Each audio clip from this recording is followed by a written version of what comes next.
Olá, amigos do Logos Apologética, tudo bem? Hoje vamos falar sobre a série Cosmos, apresentada por Neil deGrasse Tyson. A série de televisão a cabo Cosmos, narrada pelo físico Neil deGrasse Tyson, é um remake do programa de televisão pública dos anos 80, do mesmo nome, narrado por Carl Sagan. Eu amo ciência e amo a série Cosmos de Sagan de 1980. Como muitos outros, ela me fez me apaixonar por muito da ciência, como astronomia. No entanto, nesse vídeo quero fazer alguns comentários a essa série e a esta nova do Tyson, deixando bem claro o que é ciência e o que é propaganda materialista travestida de ciência. Sou fã da série Cosmos de Sagan, mas essa nova série do Tyson posso recomendar com reservas.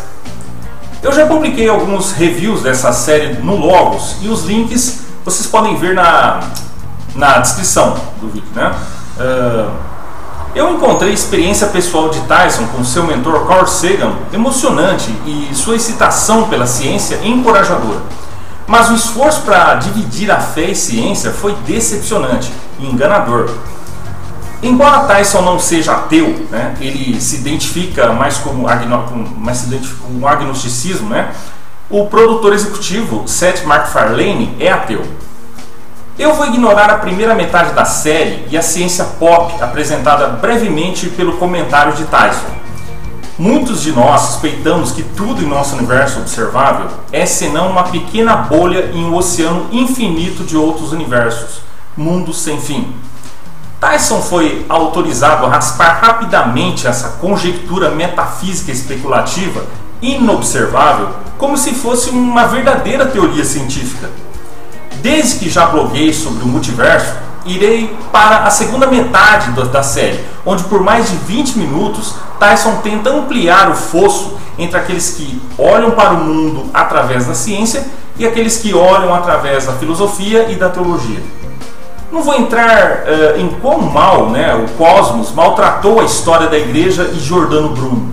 Você pode ler esse excelente artigo mostrando quão misteriosamente vergonhoso o Cosmos retratou as coisas. Quero mencionar brevemente como sua abordagem divisória é desnecessária. Os novos ateus, como Richard Dawkins, acreditam que aqueles do lado da ciência devem ridicularizar o outro lado da fé. Há também aqueles como Hawking e Krauss, que parecem pensar que a filosofia está morta por causa do avanço da ciência. Por outro lado, literalistas estritos como Ken Ham, geralmente parecem ignorar qualquer visão científica que possa exigir uma repensação das interpretações teológicas. Os produtores de Cosmos apareceram, para mim pelo menos, para abastecer os incêndios em todos esses campos.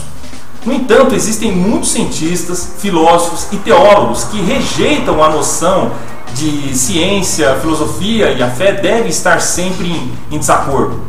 John Polkinghorne, que ganhou o prêmio Templeton em 2002, é um exemplo de cientista e teólogo. Eu bloguei sobre isso no Logos, em outro lugar, mas as palavras de Polkinghorne vale a pena repetir. Ele disse o seguinte: devemos ter em conta o que a ciência tem para nos dizer sobre o padrão e a história do mundo físico em que vivemos. É claro que a própria ciência não pode mais ditar para a religião o que deve acreditar, mais do que a religião pode prescrever para a ciência qual deve ser o resultado de sua investigação.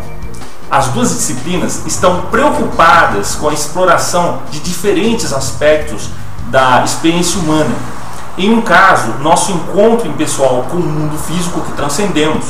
No outro, nosso encontro pessoal com aquele que nos transcende. Elas usam métodos diferentes. Em um caso, o procedimento experimental de colocar as questões à prova. No outro, o compromisso de confiança que deve subjugar todo o encontro pessoal, seja entre nós mesmos ou com a realidade de Deus. Elas fazem perguntas diferentes. Em um caso, como as coisas acontecem? Por qual processo? No outro, por que as coisas acontecem? Com que finalidade? Embora estas sejam duas questões diferentes, ainda assim, as formas em que as respondemos devem ter alguma relação consoante entre si. Esta foi a citação do John Polkinghorne. Ciências, né, filosofia e teologia estão tentando dar um sentido ao mundo de diferentes ângulos. Todas elas têm seus principais domínios de investigação em um único mundo, em uma única realidade. Esses domínios podem se sobrepor em pontos, né, ao contrário do Noma, do Gold, né? Por exemplo, não podemos nos divorciar do conhecimento científico ao desenvolver uma teologia da criação. Nem devemos transmitir a conjectura de cientistas materialistas sobre construções não observáveis além do horizonte de eventos de nosso universo. Pelo menos não sem entrada de filósofos e teólogos. Então, quando você tem um produtor executivo de cosmos dizendo tem que haver pessoas que são vocais sobre o avanço de conhecimento sobre a fé, não é de admirar, porque a mensagem principal da série é de divisão em vez de unidade. Então, aqui estão minhas primeiras impressões. Os gráficos são espetaculares. Alguém pagou o CGI de alto padrão e a filmagem e a produção são excelentes, né? Neil deGrasse Tyson é um apresentador experiente, né, com dicção clara, boa variedade e até mesmo senso de humor. Seu trabalho na série nova, o preparou bem para essa série. A partitura musical, a partitura musical está muito bem feita, na verdade, né, apoiando a narrativa sem se tornar avassaladora. As partes puramente descritivas da ciência estão boas. E mesmo aqueles de nós que ficamos tristes em ver que Plutão perdeu o status de um planeta poderiam aproveitar a viagem no limite de nosso sistema solar e além. Na série original de Cosmos, de 1980, Carl Sagan declarou: "O cosmos é tudo que é, ou foi, ou será." Nesta nova série Cosmos, de 13 episódios, exibida na Fox, com o objetivo de trazer a mensagem materialista de Sagan para uma nova geração, né? O problema em parte dessa série está em ser produzida pelo comediante ateu Seth MacFarlane e pelo escritor ateu de Star Trek, o Brannon Braga, né? O que faz com que a série tenha uma agenda anti-religiosa invicta. Resumindo, uma série ótima de ciência com propaganda ateísta, né? Em alguns lugares, né, no caso, né?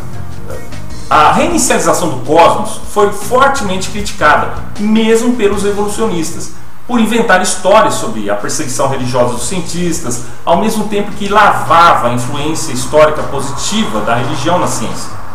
Promove a evolução não guiada e sem mente, ao mesmo tempo em que evita evidências científicas que desafiam os neodarwinistas, ou neodarwinismo, né, ou apoiam o design inteligente. Ele promove o princípio copernicano, alegando que é uma ilusão acreditar que a Terra ocupa uma posição privilegiada. A série busca inspirar uma visão utópica, científica, ateísta do futuro, tirando os grilhões da religião e marcando dissidentes do consenso como negadores não pensativos que faltam alfabetização científica e ameaçam o progresso humano. Ironicamente, a série apresenta visões que não são consenso, como a panspermia e o multiverso.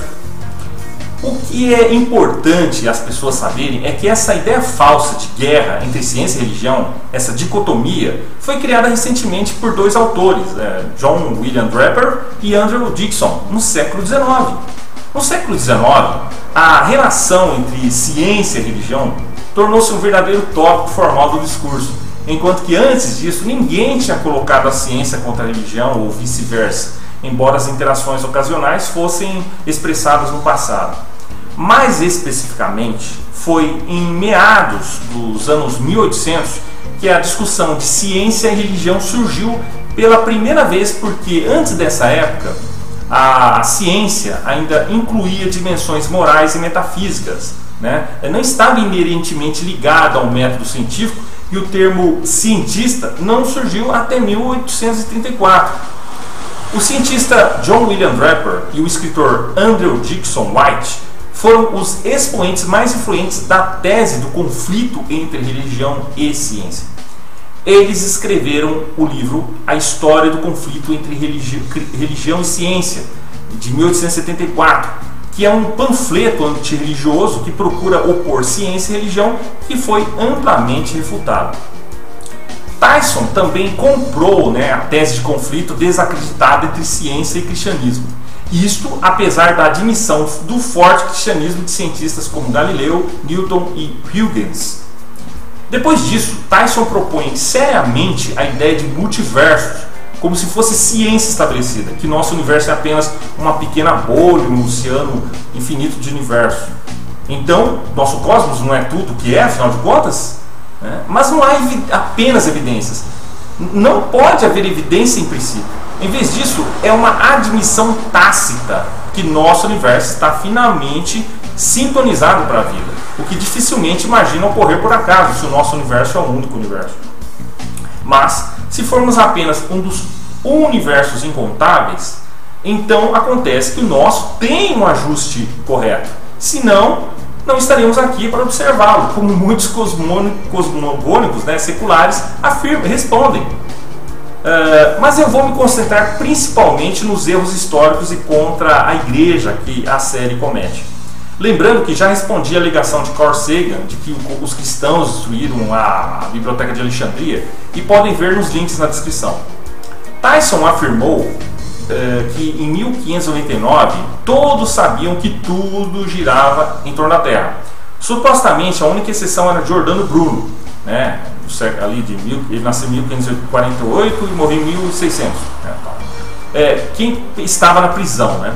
No entanto, as ideias do movimento terrestre, né, a geocinética, estavam por muito perto antes dele, né, realizadas por pessoas em boa posição com a igreja. Tyson menciona mais tarde, né, ele menciona no caso ali, Nicolau Copérnico, né, que nasceu em 1473, morreu em 1543. Mas ele publicou o seu livro De Revolutionibus Orbium Celestium, né, sobre as revoluções das esferas celestes, né, antes de Bruno nascer, né. Copérnico também foi um padre da igreja.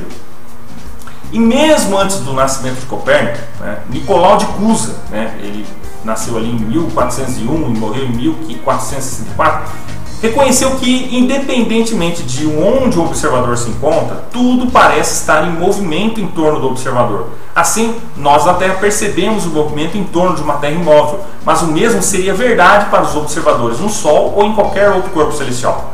No entanto, ele era um cardeal da igreja em condições suficientes para ser nomeado como vigário-geral dos Estados do Papa. Naturalmente, Tyson não menciona, embora Bruno tenha admirado Nicolau, né, tanto que o chamou de Divino Cusa. Né? Há mais outras injustiças e mentiras históricas que a série comete, mas vou deixar para os artigos no blog. Continuando, Tyson ignora a Idade Média. Muito antes de Copérnico, no final da Idade Média, vários cientistas do clero propuseram, de forma segura, ideias geocinéticas. Por exemplo, o sacerdote francês, o cientista Jean Buridan, lá cerca de 1300, né, depois de 1358, também um lógico notável que resolveu várias versões do paradoxo do mentiroso, consideradas seriamente ideias geocinéticas. E o estudante de Buridan, né, o Nicolau Oresme, né, cerca de 1320, morreu em 1382, bispo, né, matemático, físico, refinou isso ainda mais. Ele argumentou que a Terra daria um pulso a tudo isso, o ar, a água e projéteis, para que também compartilhasse a rotação da Terra. Oresme também percebeu que muitas das passagens bíblicas que foram posteriormente sequestradas para apoiar o geocentrismo dogmático eram equivocadas. Ou seja, eles usaram a Terra como um quadro de referência conveniente porque refletia a percepção diária, ou seja, dizendo que esta passagem está em conformidade com o uso normal do discurso popular, tal como acontece em muitos outros lugares, que não devem ser tomados literalmente. No entanto, ele encontrou o Salmo 93:1 e conclui: todos sustentam, penso eu, que os céus se movem e não a terra. Na verdade, a mesma palavra hebraica para movido aqui, né, que é mot, é usada no Salmo 16:8, né, não devo me mover. Certamente, mesmo Tyson não acusaria a Bíblia de ensinar que o salmista estava enraizado em um ponto em uma camisa de força. Então a palavra realmente significa vacilar. De volta a Bruno em 1599. Primeiro, note que isso não é na Idade Média, né? Mas bem no Renascimento. Né? A história usual é que foi um renascimento da Era das Trevas, né? O que é um termo equivocado, aplicado por desinformados, né? A Idade Média, mas que na verdade se refere ao período entre a queda do Império Romano no Ocidente e o começo da Idade Média. Mas na realidade, o Renascimento foi um passo reacionário que colocava de lado muitos dos avanços científicos e lógicos da Idade Média e, em vez disso, romancia, né, a Grécia e a Roma antigas. Né? No entanto, essas civilizações adoravam a escravidão, né? Adoraram a escravidão, que foi contra a Igreja da Idade Média. Bruno foi fortemente influenciado pela magia hermética. Ele também era um herege, né, negando a Trindade, a divindade, a encarnação e a concepção virginal de Cristo. Então, enquanto Tyson acredita que Bruno foi rejeitado pelos católicos, calvinistas e luteranos, foi por sua heresia e não por sua geocinética. Além disso, Tyson falhou em mencionar os pontos de vista mágicos de Bruno. Ele simplesmente admitiu que Bruno não era um cientista e apenas fazia um palpite de sorte. Então, enfim, né, estes são alguns comentários, né? Podem encontrar mais no Logos. Posso recomendar a série Cosmos, né, mas com reservas. Certo, pessoal? Se vocês gostaram do vídeo, né, curtam aí, né, inscrevam-se no canal, compartilhem para que mais pessoas sejam bem informadas, certo? Até mais!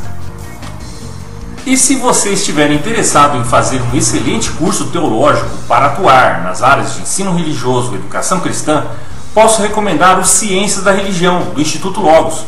O curso Ciências da Religião é composto por 34 matérias indispensáveis a todos que desejam compreender a Bíblia com profundidade.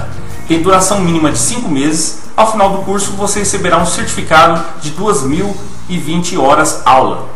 Você pode conhecer mais clicando na imagem neste vídeo ou no link da descrição. Até mais!